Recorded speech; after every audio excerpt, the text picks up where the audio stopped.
Welcome to my podcast, Today's Dream, Tomorrow's Reality. My name is Vickie Poole. I'm a master transformational coach specializing in habit change. And this podcast is sponsored by the Enlightened Peach. And this podcast is all about embracing our mosaic life. And some of you may ask, what is a mosaic life? Well, it is recognizing that all the pieces of our life, the good, the bad, the indifferent, have all come together to make us who we are. Change any one thing and we are different. With that in mind, I invite you to embrace your perceived imperfections and celebrate who you are. This podcast is unedited and raw, just like life. And I am your host. And today I have a special guest that I will introduce in just a moment. But if you have any ahas, questions, appreciations, you are so welcome to leave a comment, a voice message, and remember to like, subscribe, and share. So now let's get started. All right, so this lovely lady here right now is Dill Ward, and I'm so excited to have her on my podcast. I actually reached out to her. She just was so fascinating, and I said, I just want to hear your story more. Please come on my podcast and share. And she agreed. So I'm so happy to have you here. And I guess we will start. If I can ask you a question, it's how did you get started? I know you have a group called Women with Moxie, and that's fascinating too. And then I saw something that said that you have these meetings, like group meetings with people in comedy shops or something like that, right? And so that's pretty interesting. I was fascinated. I even sent you a message and said, hey, do you ever do those in Atlanta? So but yeah, if you would share with us how you got started on this journey. Thank you, Vickie. And I just want to say that having Moxie is exactly what you did. You're just like, hey, this woman looks nice on the internet. I'm just going to reach out and say hi. Like that is the very thing that I teach and that I promote and that I am encouraging everyone to just go pursue the relationships and connections and conversations that you want to have. Don't just be subject to talking to the same people about the same thing. So I just love that you've already demonstrated that you are also a woman with Moxie. Oh, So thank you. about maybe 14 or so years ago, I had moved from Sarasota, Florida, all the way to Portland, Oregon, which is literally the other side of the country. And I didn't know anyone. And I thought, what better way to find friends that are also business minded and ambitious and have that grit, of going after what they want in life. So I just created it. I just put flyers up all over my city and invited women in business to come and have a coffee and just mingle and see what happens, and just let the serendipity nature of other ambitious women being together in proximity, see what the outcome would be. So for about 14, 15 years ish, I've been hosting monthly, sometimes weekly, sometimes monthly, sometimes bi-monthly meetings, just coffee dates and mixers and business booths and just different reasons and excuses to get women together to synergize and to support each other. Well, let me ask you a question. So the first one you did, how many people came? I think the first one was like 10 or 15 Wow, that's people, pretty impressive though.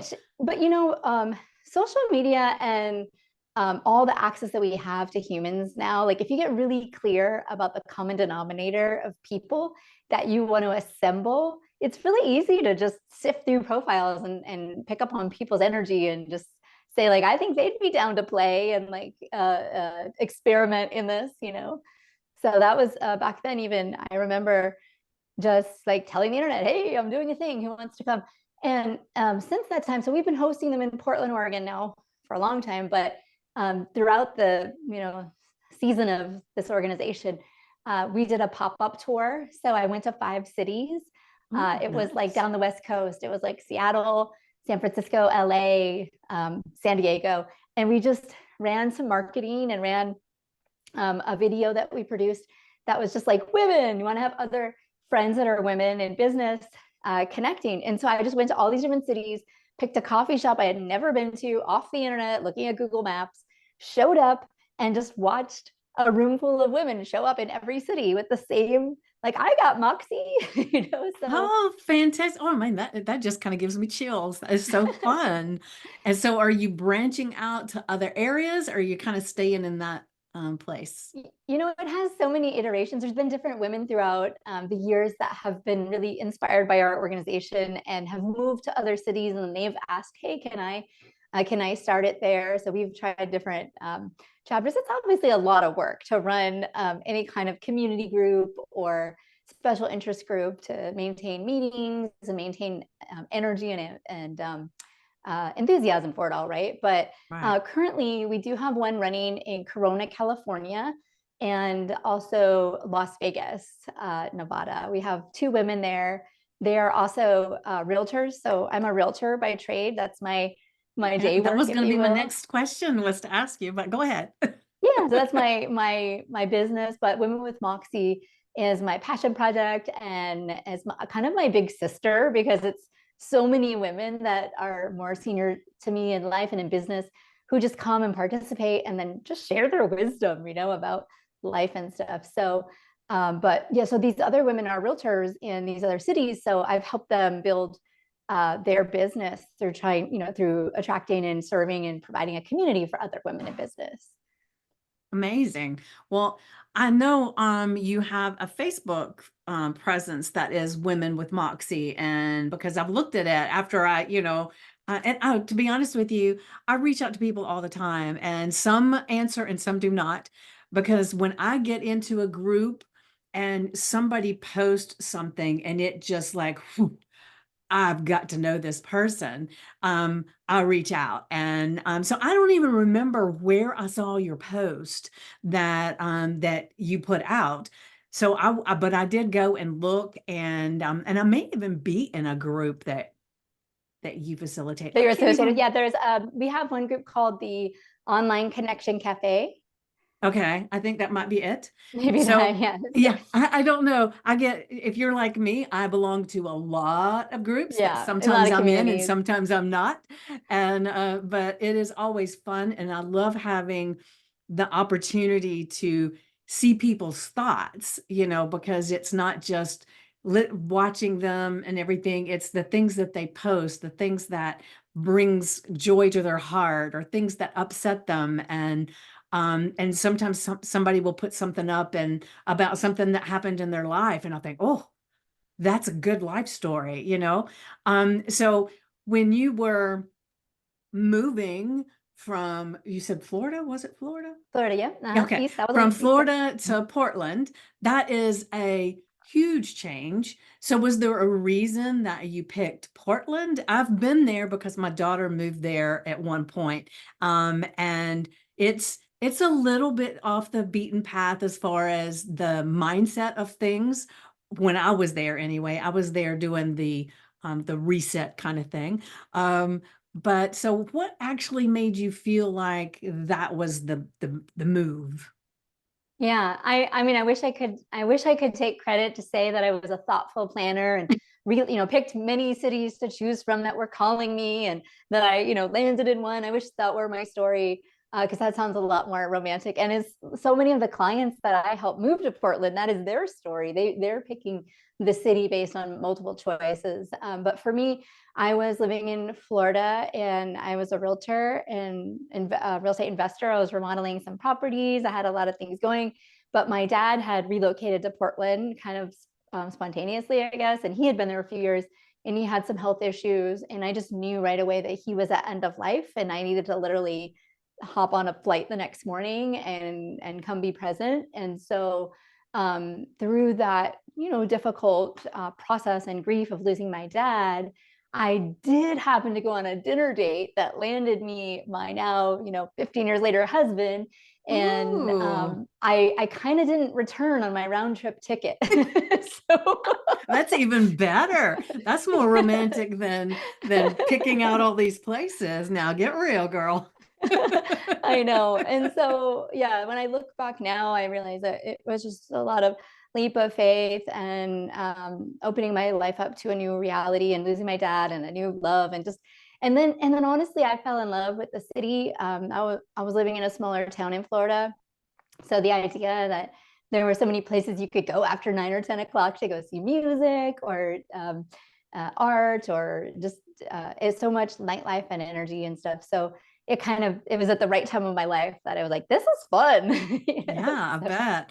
Well, I thought you were going to say you were a lot like well, you don't know my daughter, but my daughter, what she ends up doing is, which has always fascinated me, because I have lived in Georgia my whole life, other than a couple of little stints, when I went to college and went to Florida for a little bit, but mostly Georgia, right? And even in the same kind of area.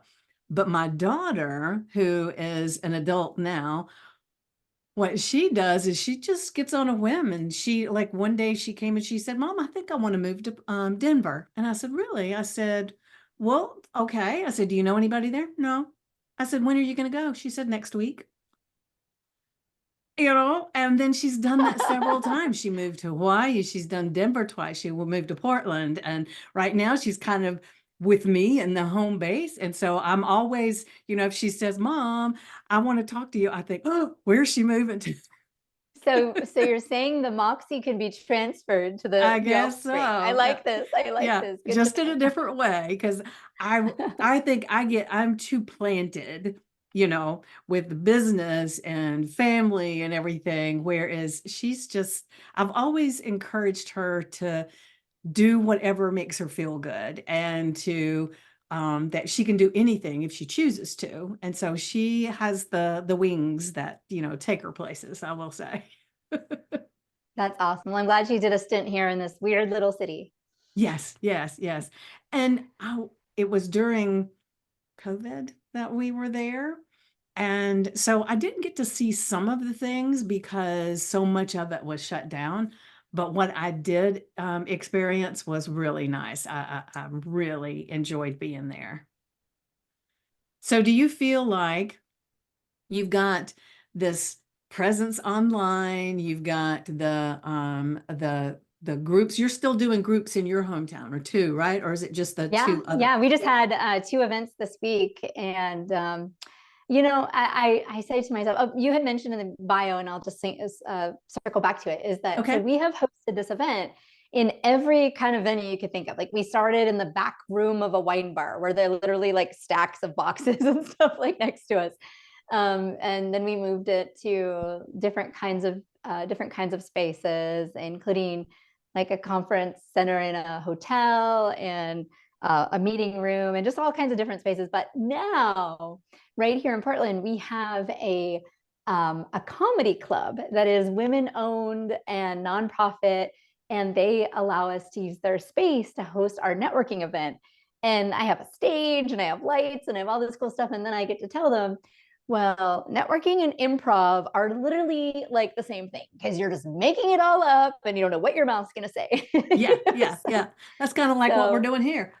exactly. And it's added another layer of freedom. So Women with Moxie's main sort of philosophy in their inception, I was like, I can't go to any more boring networking events. Like, I don't want anyone to shove their business card at me. I haven't even said hello to them. I don't need a speech about what they do and why they're great until I've like got the feeling. If I got a vibe for them, then maybe I'll have more curiosity. And so we really promoted and tried to teach women who are starting businesses at record rates, which is amazing, how to build relationships and how to do relationship marketing by being friends and by hanging out, and then getting around to business and letting that be the like common denominator, but not the like full front agenda. Right. Well, I will say I've been to many a networking things, and I went to one recently. And whether they are in person or they're on Zoom, so much of it just feels like, what do they want to sell me? you know and so I love what you're doing. And that's why I don't do as many networking meetings as I used to, because it would be stressful to me. I could start feeling my underarms sweating and everything, because I felt like I was on the spot and I needed to know just the right thing to have them say, "Oh, I've got to work with you." And that's so much friggin' pressure, and it never worked for me. unless all the things that were happening was that somebody would say, yes, let's get together. We'd get together and they'd give me a sales pitch, and I thought, this is not what I want. And so I never did figure out that there was something else that could happen, and so I really applaud you for, having the moxie to actually do it a different way. And I love the comedy shop thing. And I will say I've got a mentor right now that I'm working with, and she is amazing. She does improv all the time. She's done these like she's been doing these comedy clubs recently, and she's about to do a TEDx talk. But her whole thing is to get out of your comfort zone. And it sounds like you really help women to stretch out just a little bit, right? And give permission to play. Yeah, yeah. I like to joke and say, I'll ask you 4 times what you do until I figure out if I can remember. It's just like, just it's like, I think that so much of facilitation and group activity comes from the leadership, and leadership has to be self-evolved and self-aware in a way that can make everyone at ease and can invite everyone into a softer, more vulnerable place, especially because it's just women. So that Hmm. whole paradigm of like, is that person hitting on me, is like just out of, maybe they are, because I do encourage them just like wink at each other and stuff. And I like to just make it silly and fun. And I usually do prompted questions. So we do like at a lot of our events, we'll do sort of flash circles where we'll put 5 or 6 women together, and we'll just prompt them with a question, and they'll go around and share. And we find that we have so many introverts, so many self-identified women that are just like, I'm introverted, I don't want to go break into a group of 5 women and try to talk to them. But if I'm put into a facilitated experience where I get a minute to share about something that is like related to business, but it's not straight up like, give us your pitch, right? It's more Yeah. like, who have you been a hero to recently? Or what are things that you're going to start doing in 2024? And just things that are, once you share it in front of a group of other women, you're kind of like, oh my gosh, they know like some vulnerable stuff about me. It's just, Which that can be pretty doggone scary, I will say. but it's a nightclub, That's comedy club right. vibe. So you're just like, I don't know what I'm saying. It's dark. There's candlelight. It's just That sounds perfect. That's perfect. I want to go. I want to go. I know. We'll make Atlanta could be on the next tour. Okay, All we'll say right. like, Ooh, well, if it is, you definitely have to let me know, because I would love to be part of that. And I'm sure anybody that's watching or listening would too. So maybe it'll branch out, and it'll just be this new thing in every city. Who knows? and Because after because during COVID, actually, let me back up. A few years before COVID, I had my sights on like, how could I connect women everywhere? Because we had just started to see a proliferation of businesses go online and find their leads and customers online. And so I was trying to teach women in the local space, like, hey, what you do could probably be delivered to the rest of the planet on Zoom.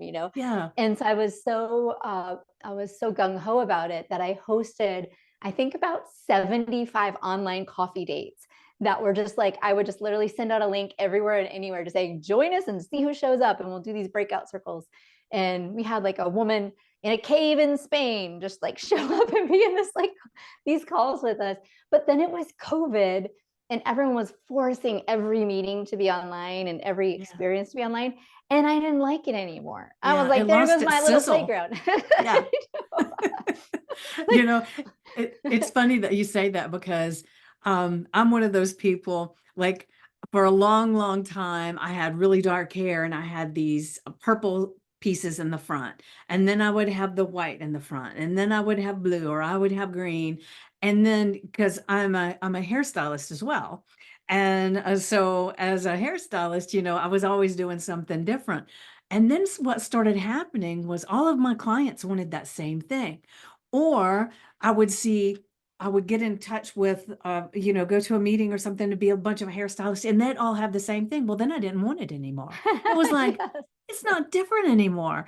And yes. then I'll have to share, now this is the one that's really crazy to me, is that I became vegan. And I was vegan for a long time, and I forgot how many years. But when I first started being vegan, it didn't seem like there were a lot of vegans. It wasn't mainstream, there was none of this vegan meat. There was none of all that stuff. And I kind of liked being set apart just a little bit, even though sometimes it was difficult to get food or if we'd go out, but I could always make it work and it made me feel special. I know that sounds silly, but it did. And then it got to the point where it seemed like, well, gosh, there are so many people that are vegan now. And, I think I'm going to give myself permission to have some eggs. So I did. And then I thought, well, that wasn't so bad. I was afraid my stomach would be all messed up. And I thought, well, maybe I'll try cheese. And it didn't bother me. And I said, then I'll try chicken. So I tried chicken and I thought, okay, I'm not vegan anymore. And that was it. It was just the weirdest thing. But it's like when something feels like it's different, I'm all over it. But then when it becomes more mainstream, like you're talking about, it's like, well, no, it kind of lost its sizzle now. I know. And so then I just took a break. I was like, okay, no more meetings, and then I thought, well, I'm done. I did it for 10 years. I gave my contribution to connecting women and creating experiences. And then like the pandemic was over and it went on for, a long time. And especially for us, we were on full lockdown. Restaurants were closed, parks were closed. It was a very deeply isolating experience for a very social and vibrant city. And so after COVID, I went out to a couple networking events and I remember thinking, oh my God, we have leveled the playing field. We are all socially awkward. No one knows how to human anymore. It's done. We have ruined the population. Yeah. It is kind of crazy, isn't it? And so then I was like, I think I have to host them again because somebody needs to be creating the space that we're all even more desperate for. So Yeah. I was called back into action. So I took a few years off and was called back into action and have been really happy with um, how many new and exciting people it brings into my life. Just having it out there on the internet that either that I've done these things or that I'm doing these things. Like people like you just literally showing up on the internet saying, hey, let's connect, let's see what happens here. And what a blessing. So I'm reminded that if we have a calling, if there's something that we're thinking, God, I wish I had, go create it, go make it, go lead the way. Everyone's desperate for leadership. People are desperate for someone to be the one to go first, to call first, to text first, to email I first, know. Yeah. and go claim what you want. Like everything's out there to have. You just have to go ask for it and be clear about what you want. Yeah, that's the trick. Be clear about what you want because a lot of people, it's like they know they want something and they're not sure what it is. So they're looking all over the place trying to find that thing that they want when it takes some inner reflection and getting in touch with who you are to know what it is that's going to be your gift to share out to the world. Don't you agree? Yeah, and being, I think most people are just not willing to look like they don't know what they're doing. Yeah. And if tomorrow you're like, I think I would love to have a community of other moms that like to knit sweaters for their kids, like if that's like a thing that you wish you had friends and community and someone to share with, like go start it. But you're gonna look kind of stupid when you're like, I'm thinking about starting this knitting group, and that's what people are mostly afraid of. Like they're afraid of other people's judgment or that no one's going to be interested or they're not going to find anyone. And then the first time you find another human being that matches like the check boxes that you were looking for to be in community with, you're like, oh yeah, like this is great. Let's go find more. So That gets very exciting. And the reason I started my podcast was because for so many years I felt like I really judged myself and I was very careful with my words because I wanted to make sure that I was understood and I didn't want to upset somebody. And so I was very, very concerned with what I said or didn't say. And it was like I was always filtering it, always. And I got to a place and I thought, I am so tired. I would love to be able to just speak and I don't have to worry about if anybody likes it, they don't like it. And so I thought, well, podcast, that's what I'll do. I'll start a podcast, but I didn't know how to do it. And so that held me back for a while because I thought it sounded really hard to do. I don't know why. It just sounded really hard. And I got involved with a group on Facebook. It's Stacy Lawrence. It's the Do the Thing. And so she does challenges in this group. And one of the challenges was start a podcast. And I'm going to do that challenge. And when I did, it was like she broke it down into steps and it was like, this is simple. Simple I can do, and I may flub it up a bunch of times, but who cares? So there's times, I don't filter anything because I feel like I have filtered my whole life. And so I'm not filtering anymore. That I don't edit it, I don't do anything. And so if I flub it up, I flub it up, and it's just that's the way it is. But it's like it gave me permission to reach out to people. For some reason, it was like it opened a door to be able to um, not be worried about being judged for reaching out and not take it personally if somebody says no, or if they never respond or anything like that. And so I just don't see myself ever being able to create a group thing like you did. But then I guess that's not my calling. This is more my calling. But what you're doing is exceptionally amazing. And right now, I think so many people are working from home and that kind of thing that they even want that connection more than they probably ever did.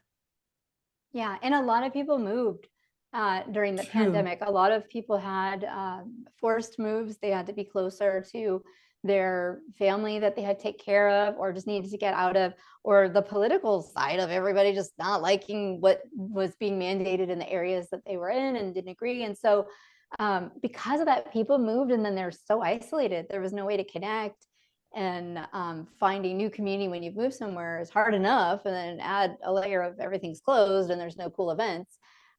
So I think it was just great timing to really resurrect the experience and to offer it with an iteration. And also, as a now 15-year plus business owner, I feel like I offer a lot more than I did when I was just like, hey, I don't know, I'm starting a business, let's all hang out at the coffee shop. So like, I've trained, I've coached, I've been to programs and all the things. So I have so much more to offer in leadership. And also I feel more mature. I feel like in the beginning, there was still all those mean girl stories and like, are women going to really like me, or are they going to say negative things about me? And I think when you get to mature inside your own business and then just keep not giving a crap and being apologetic, and you become a better leader, you become more relatable, because Yeah. other people can see more of your essence. You're not posturing as much. You're not trying to prove so much. You're And being God, authentically you. it's so freeing. It's just so Yeah. freeing to not have to put it on for every human being that you interact with, I know, So, I agree. I agree. And the one of the things that my podcast has helped me with is to be able to move this out into my real life too, to be more authentically me and, not always filtering my thoughts and my words when I'm around people. And not to say that I'm, blatantly going to be pissing people off, just so I can or whatever, but it's like one thing that you do kind of starts migrating out into all the other avenues of the things that you do and benefiting you in so many different ways. yeah, and you're doing the work. You took a Yeah. challenge that led you to doing it, and now you're doing it, and now you're iterating every day. Every time you invite a new person to play in this playground with you, you're iterating. You're like, well, now I should do it this way, and refine these tools and these systems. And in that, you get to keep showing up, keep growing and evolving, and then also doing the hard work of reaching out with the potential that there could be a rejection or just unanswered, which leaves you back like, oh, I have to think about who else I might want to have. And so I think you should really give yourself a big, oh yeah, 2024 is gonna bring all the good stuff because you're doing all the work. Thank you for that. And it's interesting I have other people that I know that have podcasts, and they will put a little ad out. And I'm not saying anybody's doing something wrong. It's just a different way of doing things, right? But they'll put ads out, that they're looking for people on their podcast and things like that. And I don't like doing that because I like hand picking the people that I want on my podcast instead of having a whole bunch of people inundating me and then having to filter through to see are they a good fit or not, because I can feel the energy of people. Potentially, I'm going to say yes and, right? Uh-huh. So awesome to hand pick and go find and get the thing. But there is some magic in putting out like a billboard saying, there's this opening to come have a conversation with me and be in this ecosystem with me. And who are you? And then looking at that culmination of data of like, who are these people? What is their experience level? It helps you understand how you're perceived. It helps you understand Okay. who thinks that they're a fit with you. There's a lot of information in there. I have done both repeatedly in lots of different things that I've created. And I'm always fascinated. I'm someone who kind of loves a lot of stuff coming at me and then getting to sift it going, okay, there's a gem here and it's just been delivered from the universe. Like, let's see if I can find it. So Okay, well, thank you for that. I will definitely put that on my little card here of things that I'm going to look at. So, well, and attraction marketing is always more fun. I mean, for sure, cold calling, hitting up what you want and asking for it. Oh, that's Moxie, and I love it. So keep doing that. But I think for anyone out there, it's like there's something really powerful about getting clear about your message.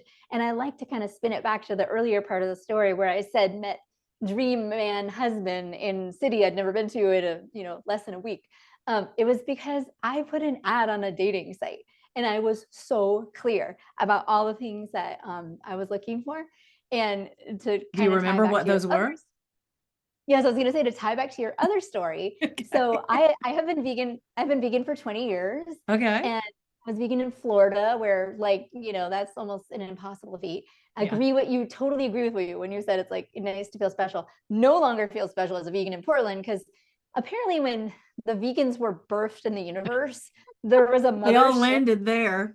It crashed into the Pacific Northwest and they Yeah. dispersed. And then that's where a lot of them stayed and some made it to the East Coast, but mostly Yeah.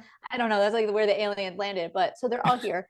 And so I had heard, okay, so I was come to take care of my dad. He was ill and I was lonely, didn't have any friends or any contacts here. So I was like, I've heard there's vegan men in Portland. Maybe I can find one. So that was the marketing aspect of like getting really clear about the exact things I wanted. So vegan was like super number one. Number two was like all these really judgmental things. I was like, I don't want them to have been, at the time I was young. So I was like, I don't want them to have kids and I want them to be taller than me. I had these like lists of these things and and then we matched on the website 98%.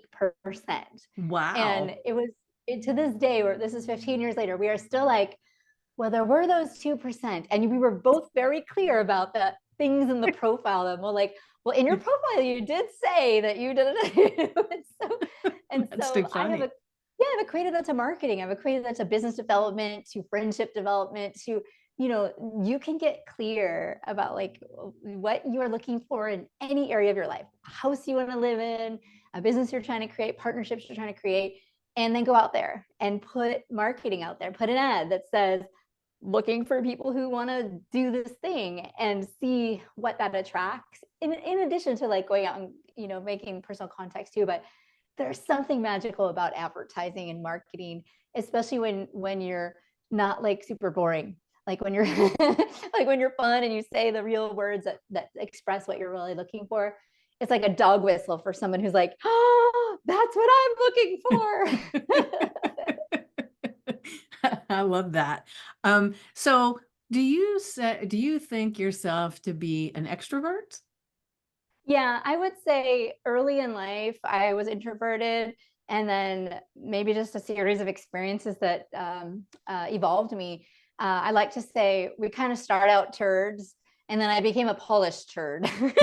Just like got more into peopling, and not because I really wanted to, not because I was like, oh, I just want to get so good at talking to people, but I knew as a realtor, it was going to be like the most important skill was being able to relate and connect with humans of all varieties. And that led me to like finding more energy in connecting with people. Yeah. Well, I think I feel myself to be an extrovert introvert. There are times that it's like I just want to be in front of everybody.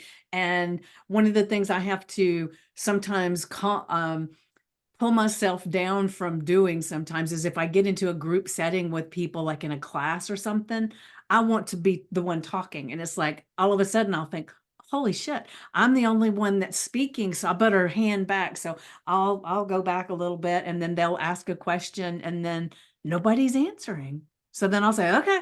And I'll do that. And then other times I get in a group of people and it's like, I want to sit back and just watch what's going on. I want to hear what they're doing. And I don't know if it's the different energy in the space or what it is, but sometimes it's kind of feels like I want to be the fly on the wall. And then other times I want to be the flower that's in your face the whole time, right? Yeah, I think that's being really self-aware, you know, that depending on all the factors, your energy, what you feel like you're bringing to the table or what you need to take from the experience, and really allowing yourself to flow into the energy that is right for you to get. Because what is it? I read this like relationship thing, and it says if everyone took responsibility to get what they needed from the relationship, from the connection, from the partnership, we'd be so much happier, not just like Yeah, waiting for the other person to give us the experience.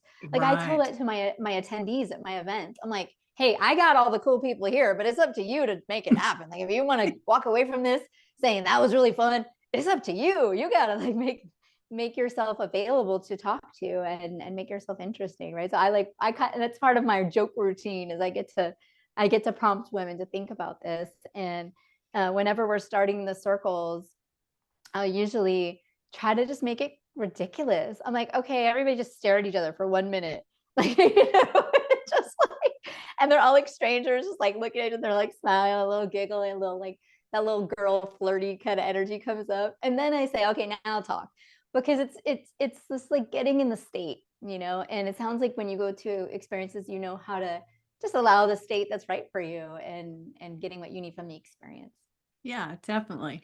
So when you're thinking about the next 5 years, and your coaching and your Moxie group, what do you really see or feel like you want to happen with all of that? You know, I wish I had a super like clear direction, but I'm kind of like letting it happen as it's happening. I'm with EXP Realty. It's a global brand, and we can bring agents from anywhere in any city, any country to work inside our organization. And that's kind of newer for me. It's just something that I made a big switch, and so Okay. Moxie is this incredible vehicle that allows me to start micro communities in different places. And real estate is the business that I know so well. So I'm excited to see how other real estate professionals in other random cities will just reach out to me and say, hey, I want to learn about this Moxie thing. And if we can, you know, find a partnership that works together, that they can benefit from the organization, and I can benefit from bringing them into my organization. So that's kind of, I'm just kind of waiting to see what happens next, you know? That sounds amazing though. And as you're saying that, I'm thinking, I bet, and I'm not speaking from experience at all because I'm not you, of course. But it seems like it would be doing all of these things in your area probably opens you up more to even getting more real estate clients. Oh, absolutely. I built my entire real estate business through the network, and in a very short amount of time. I know that a lot of coaches online teach different strategies to accelerate, whether you're running ads, being a YouTube star, doing this, doing that. Mine was simply through building community events. Yeah. And, you know, 50, 75 people, 100 people, 200, like it happens really fast. And then you have this big network, this big database, and then you just got to put yourself in front of them and show them that you're a professional and are able to meet them on their level to serve them in these other ways outside of that event experience to, you know, be an awesome realtor. So that, that has been in tandem together. And then also I get to help women in business figure out how to buy houses, because I want them all to like be doing well, and like Yeah. making sales and buying houses and like having sweet home offices and having studios and productions and spaces and growing. So it's a fun, it's a fun combination. And these two other cities that we're running right now, the Corona, California and Vegas, those women are both realtors with EXP as well. And so it's just fun to see what's going to happen, because I'm, 15 years in. So I've got some tenure to the experience of what will happen, and they're just starting, this year.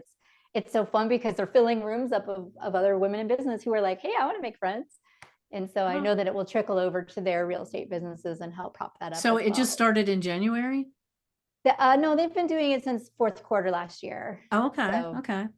yeah, but and which is a tough time to start doing events during the holidays and stuff, but they still got really incredible reception. And there's already so many Facebook groups and Yahoo groups and all these like places that people gather to talk about business, but there's not that many consistent, awesome, fun things that are happening that you can literally just put on your calendar and say like, oh, I've got at least one thing a month I can do that I know is gonna be fun.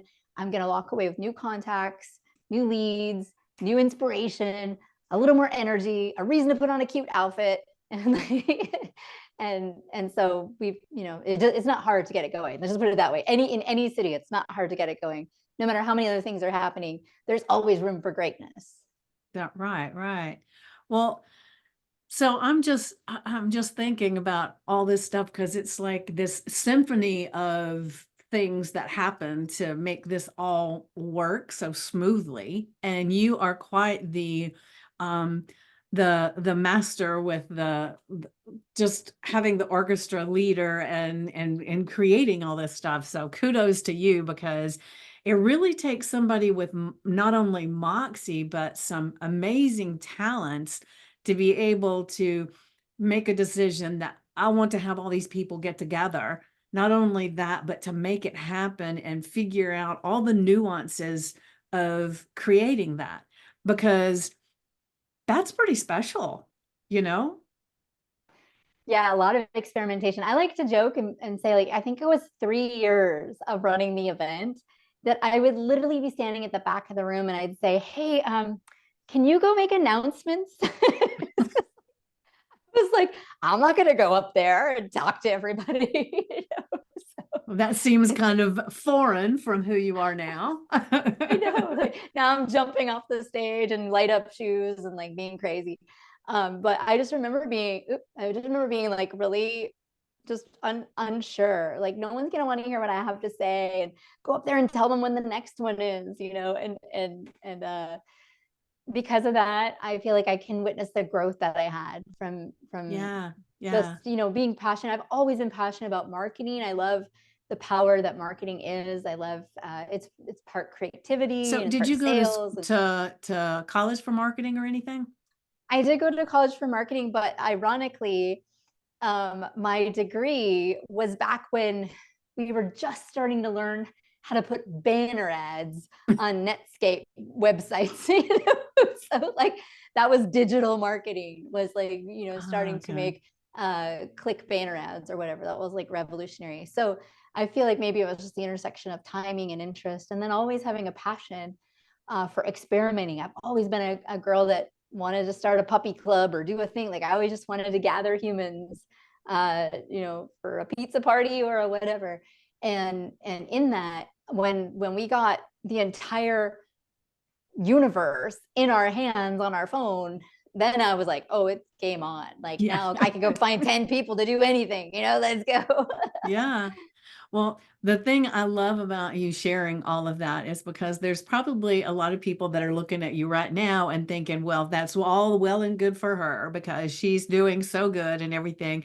But when you share, how you were kind of having to step back and ask other people to do things because you didn't feel like people wanted to hear what you had to say, or you whatever the whole reason was, but it gives a lot of people who maybe are a little bit scared to speak or scared to even start creating something like that. It kind of gives them permission to just go for it, right?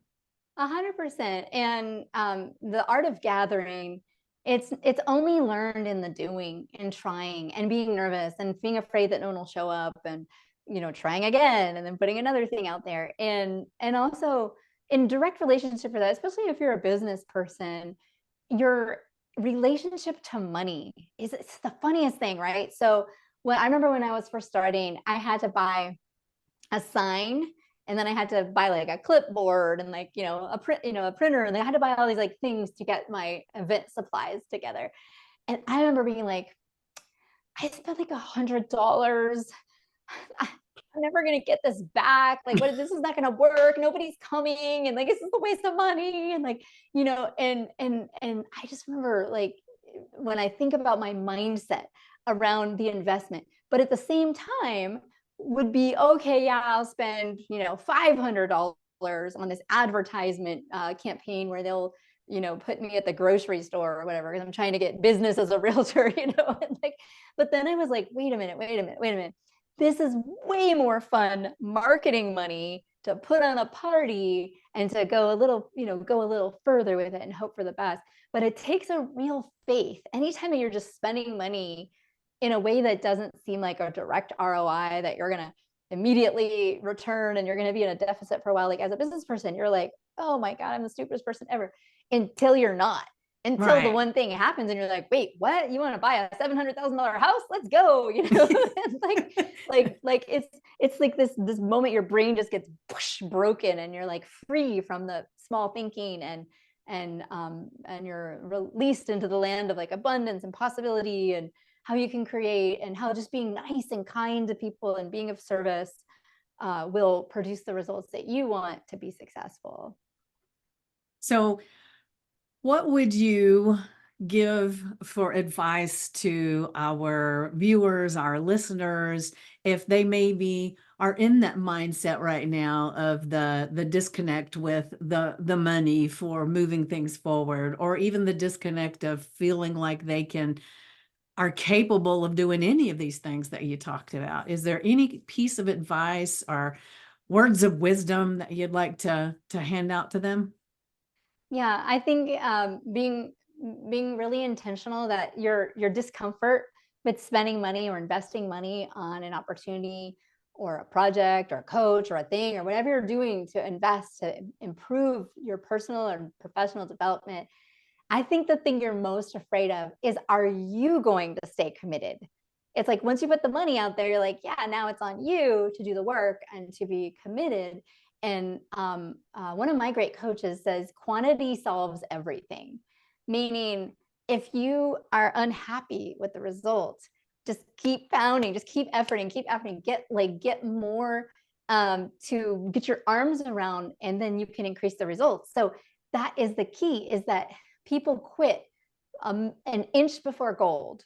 They're like, Right. oh, well, nobody came this one event, I'm not going to do it again. It's like, no, you got to do it like 6 times in a row. Let's check in on the results in like a year from now. It's like it's staying the course and believing that whatever you've decided to offer to the world, whether it's a group program or an event or experience or a one-on-one coaching or training, that you've got to believe in your soul that it's the greatest thing for humanity, and that you're going to make it work no matter what. Then no matter what you invest, you're going to feel okay. Right. Oh, I love that. That's great advice. And it makes me think, when I don't, you don't know this about me, but I've been a dieter my whole life. And that's how I got into coaching and hypnosis and everything. And I was so tired of this yo-yo dieting and constantly be worried about what I was eating. And it was like, I felt like I was in hell, to be honest with you. And I finally decided I had to do something different. I either had to make peace with being fat and just be happy there, or I had to figure out a way to make it different. And so I searched around and I found this a thing about a health coach. And I thought, well, I could hire a health coach. That's what I could do. And I thought, wait a minute, maybe I could be a health coach. because that's a totally different level. So if I spend, and it's a hell of a lot more money and a lot more time invested, because it was a year-long program, and I don't even want to say how much it cost. And it was like, if I do that, I know I will not walk away because that's too much money. And then I will be doing these things all for the year. And even if I don't help another soul, if it changes my life, it'll be well worth the investment. And so that's when I jumped in and did that. Then I did life coaching and transformational coaching. And then it was like, I want to do more. So then I went into hypnosis. But it's like, it was so empowering that I made that investment. And so what I'm getting at, I think, is, see, I said I think, but what I'm getting at is that a lot of times we question whether we're going to get the results or we're going to be able to help somebody get results or whatever. But the investment that goes into it plays a big part in what somebody receives. And so I know I received so much more value by putting all that money in and learning the health coaching than if I had gotten this smaller program.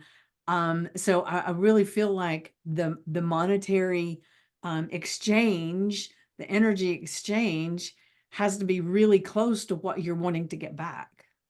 I feel like I feel like we're buying our own attention. Yeah, Like yeah. if I spend enough, I'll pay attention and then I'll Yes. get results. And I won't say, oh, this is too hard, I'm not going to do it. Yeah. And maybe I'll stay committed and I'll do the thing. And that's just it. Money can be a funny regulator that way too. And it's funny as you grow as a professional, when you're young, you're like, oh my God, I spent $25. Like I didn't get every piece of value out of it. Now you're like, I spent 100, I forgot to show up. It's just like your mind is like, and it's another tell. It's another way to observe your own, waypoint where you're at in your personal and professional development. And how bad you want it. And how bad you want it. Yeah. The world, everything is available. It's infinite now. And what you've shared during this call about the various things in your life that you bring to the table when you're providing a professional service to someone, I like to call that like the unique recipe. What I've witnessed in business networking with women, they have this thing, I call it business card shame. They're like, hi, nice to meet you. Here's my card. Everything on there is wrong. I'm changing my website. That's not my email anymore. Like they're doing this like thing with you, and you're like, what is your name again? You're like trying to take it in. And I've come to the conclusion it's because Renaissance type women are transitioning so fast they can't update their marketing materials to express that they have overcome a lifetime of yo-yo dieting. They're a hypnosis and a life coach, and also have this other training and this other bag of tools that they're going to bring to the service they're going to provide you. Yeah.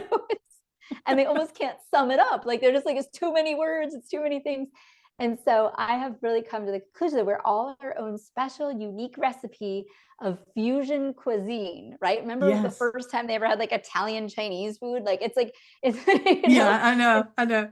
It's like what we have to offer is something so special. And I just think the more people own those previous iterations of their lifetime and express it, and they say, I've experienced doing this. I was an engineer and a landscaper and I'm a massage therapist. Hi, how are you doing? That you mentioned the card. I'll have to say, when I give them my business card now, and I don't really do it that often anymore, I say, I'm also a podcaster. I haven't put that on there yet. I know there's always like to have Moxie means there's always a little bit more than what is on the marketing material that you printed 6 months ago. That's right. That's right.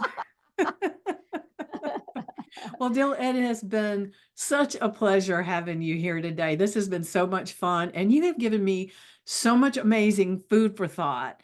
And so I really want to thank you for stretching my brain with all of this. So I feel confident that whoever's listening or watching has gotten some kind of big epiphanies and a stretch on their brain at the same time, because there's no way it's just me. So I will say that. And if you're out there and you want to connect, please reach out to me in social. Women with Moxie, just about everywhere. Dill Ward, Dill like the pickle. I always say it. I would love to make new connections wherever you are. If you need a pep talk or want to start a group or are interested in real estate, hey, just reach out. I'm a cool person. All right. Well, that's definitely, we can see that here. And so I will tell everyone that when I post this everywhere, there's going to be a description that will have all the different links that they can connect to you with. And so if they're looking at it, they can take that and run with it. But thank you for telling them so that if they're listening, they can just jot it down really quick. So you're And very if you easy to really, find. if you want to do a solid for Vickie, if you're trying to make moves and get to know Vickie, you're trying to like build a relationship with her because you know there's some really good magic to be had if you're in her inner circle. If you really want to do her a solid, jump over to Apple Podcasts and drop a review. Talk about how great we are. We don't mind. We're totally here for it.